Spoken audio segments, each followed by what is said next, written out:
Olá, meus alunos queridos, professor Thiago falando, para as turmas de oitavo e nono ano, do Centro Educacional Jorge Alberto. Vamos para a nossa aula de hoje, que será uma aula de revisão da nossa AV6, né, que vocês receberam aí essa semana, a folhinha da prova. E vamos lá para a gente relembrar o conteúdo, para a gente fazer essa prova aí com tranquilidade.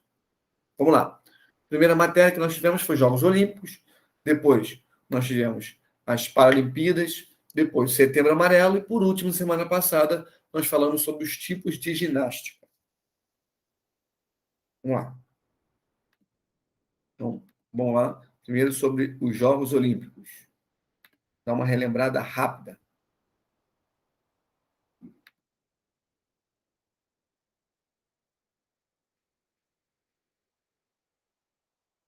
Os Jogos Olímpicos se originaram em Olímpia, Grécia Antiga, né? Olímpia é o nome da cidade da Grécia, em meados de 776 a.C. Naquele período, os jogos eram realizados em homenagem aos deuses gregos, sendo Zeus o mais homenageado. Além disso, os jogos eram realizados com a intenção de promover a amizade e integração entre os povos.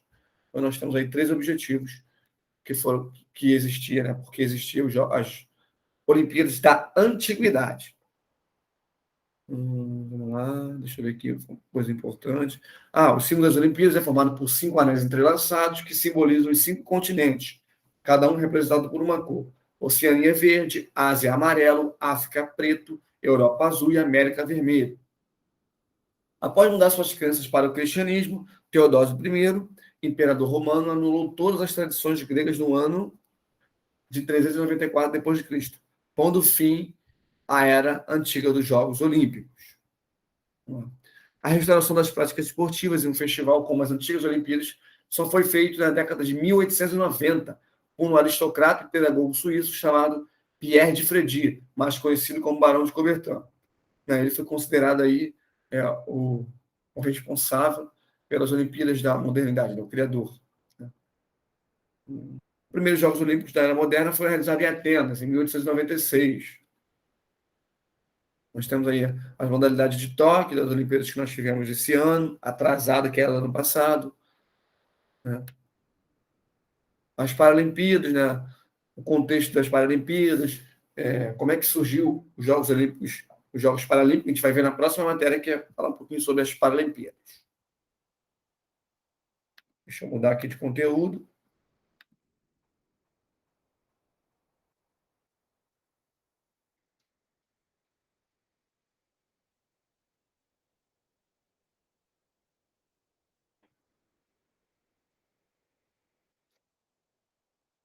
Espera aí, pessoal, rapidinho. Eu acabei fechando aqui o material errado. Já estou abrindo aqui já de novo. Acabei fechando, que eu ia abrir agora, acabei fechando sem querer. Vamos lá.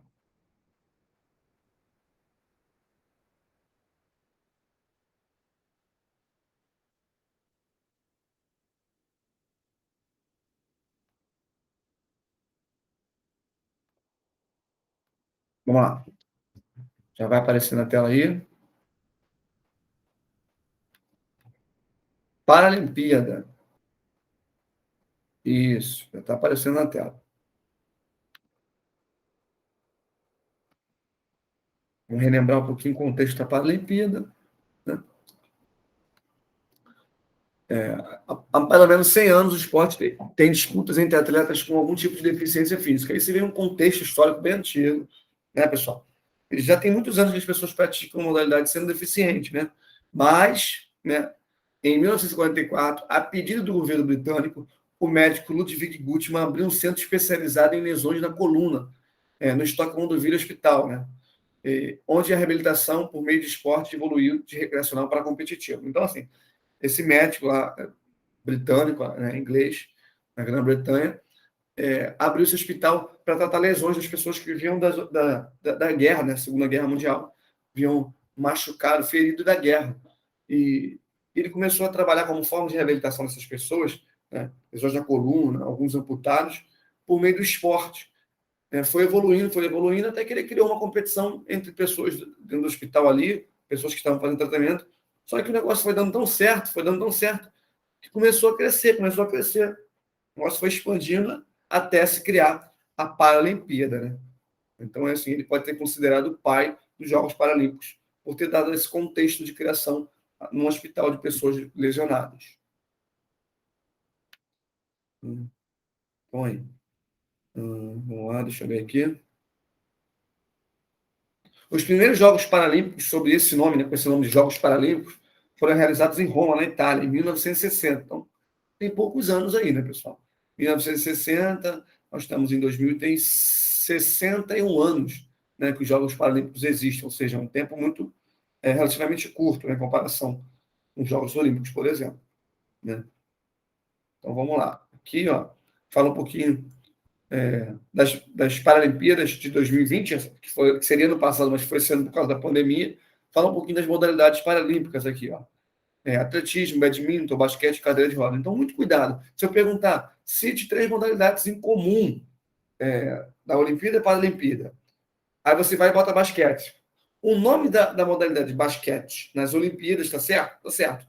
Mas o nome da modalidade é só basquete na Paralimpíada? Não. O nome é basquetebol, basquete em cadeira de rodas, ou basquetebol em cadeira de rodas.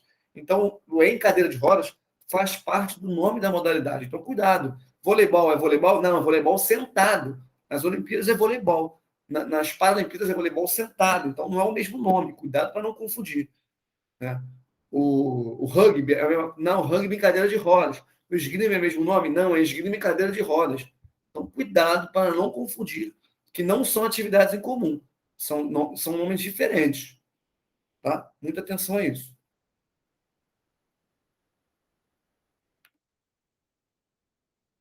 Vamos agora relembrar o conteúdo de Setembro Amarelo.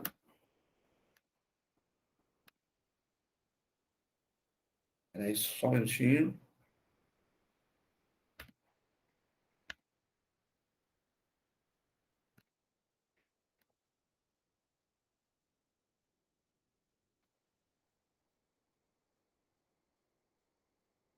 Vamos lá. Aqui vem falando sobre a definição de suicídio, né? A cada 100 pessoas, 17 tiveram pensamento de suicidar, 5 fizeram plano, 3 tentaram e uma foi atendida no plano de socorro, né, pessoal? Então, assim, suicídio é algo que vem crescendo muito, nós falamos sobre isso. São registrados cerca de 12 mil suicídios todos os anos no Brasil e mais de 1 milhão no mundo. É uma triste realidade, principalmente entre os jovens. Cerca de 96,8% dos casos de suicídio estavam relacionados a transtornos mentais. Em primeiro lugar está a depressão, segundo, o transtorno bipolar, e o terceiro, o abuso de substâncias, né? Tá aí as drogas, né? Medicamentos, remédios, que o medicamento, se é usado também em grande quantidade, ele se torna também uma droga, né? Então, são as 3 principais causas de suicídio, segundo os estudos, né? É, No Brasil, estima-se que 300 milhões de pessoas estejam com depressão. No Brasil, desculpa, no mundo, estima-se que 300 milhões de pessoas estejam com depressão, né, pessoal? Isso é um número alarmante, é mais do que a população inteira do Brasil. É muita gente no mundo com depressão. Né? Então, assim, algumas dicas que nós podemos dar é buscar ajuda, tomar coragem, né? Buscar ajuda. Você que tem um conhecido, ajude, né? Estenda o braço. Conte para alguém que você confia, uma pessoa mais velha que você, ou alguém que você tenha confiança, que você respeite, algum familiar, né? Que se tenha consideração. Busque ajuda de profissionais, né? Psicólogos, em alguns casos, psiquiatra. Se precisa, for, vai tomar remédio, vai fazer acompanhamento com psicólogo, terapia, né? Buscar fazer atividade física, que vai te ajudar também, né, no controle das suas emoções. Nós temos aí também o Centro de Valorização da Vida, que é o telefone, uma central de telefone aí, do número 188, que atende a todo o território nacional, funciona 24 horas por dia, nesse suporte de pessoas que estão pensando em se suicidar. Então, são pessoas que recebem treinamento para dar esse suporte emocional. Não é que você estou com depressão, vou curar ligando para o CVV. Não, eles vão te dar um apoio naquele momento difícil, aquela madrugada, de repente você não está conseguindo dormir, eles vão dar esse apoio, essa conversa, esse direcionamento. Mas a cura vem com tratamento, né? Com acompanhamento com psicólogo, se precisa um pouco com psiquiatra, com medicamento, né? A terapia, com prática de atividade física, enfim, entre muitas outras coisas, com apoio de familiares, enfim. Existe uma cartela também, uma cartilha, desculpa, de prevenção ao suicídio no site, Setembro Amarelo, né? Então, assim, basicamente é esse contexto. Agora eu vou finalizar com vocês a parte do material da nossa aula da semana passada, né, da nossa última aula, que foram os tipos de ginástica, pessoal. Só para a gente relembrar que esse conteúdo vai entrar também nessa prova de vocês. Vamos lá. Ginástica geral. A ginástica geral desenvolve a saúde, a condição física e a integração social. Ponto. Já está aqui a resposta dos benefícios da ginástica geral. Desenvolve a saúde, condição física e a integração social. Engloba as modalidades competitivas de ginástica reconhecida pela Federação Internacional de Ginástica, ginástica artística, ginástica rítmica, aeróbica esportiva, esportes acrobático e trampolim. Tipos de ginástica, pessoal. As ginásticas podem ser competitiva e não competitiva. Essa classificação depende do fato de a modalidade entrar ou não em competições, como as Olimpíadas. Dentre as modalidades de ginásticas não competitivas, podemos citar contorcionismo, ginástica cerebral, ginástica laboral, ginástica localizada, hidroginástica e a ginástica para todos.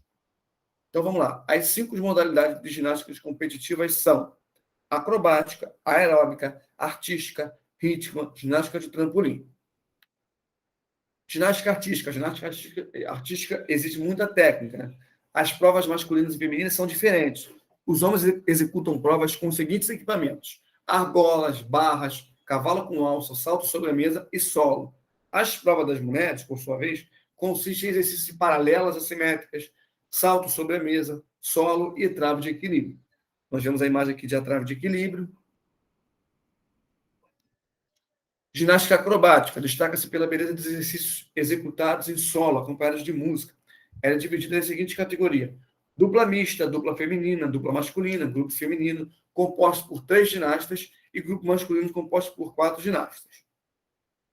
A história da ginástica acrobática teve início há centenas de anos, quando nas danças sacras e festivas praticadas no Egito. Então, esse é o contexto aí um pouquinho da ginástica acrobática. Ginástica de trampolim. A ginástica de trampolim consiste em saltos acrobáticos e uma cama elástica, né? Essa modalidade pode ser disputada nas seguintes provas: duplo mini trampolim, trampolim individual, trampolim sincronizado e tumbling. Já a ginástica rítmica, né, é só para mulheres, né? E nós temos aí os seguintes aparelhos: arco, aparelhos não, equipamentos, né, utilizados: arco, bola, corda, fita e maçãs. Maçãs é um equipamento, um equipamento pontudo, assim, parece aquele malabares, né? Aquele que eles fazem malabarismo grande, comprido, parece um pino né? Então, esse é o material. Ginástica aeróbica. Ginástica aeróbica é uma modalidade em que os ginásticos executam movimentos aeróbicos muito difíceis, que consiste na interpretação de uma música, né? Caracterizada pelo ritmo acelerado, tal como utilizado nas academias, né? Iniciou nos Estados Unidos, a modalidade surgiu com a comprovação dos exercícios aeróbicos que emagreciam. Então, a partir desses movimentos da dança, né, acabou se criando esse tipo de ginástica. Pessoal, essa foi uma breve revisão das nossas aulas que nós já vimos tendo. Espero que tenha gostado. Uma boa prova para vocês. Um grande abraço e até a próxima aula.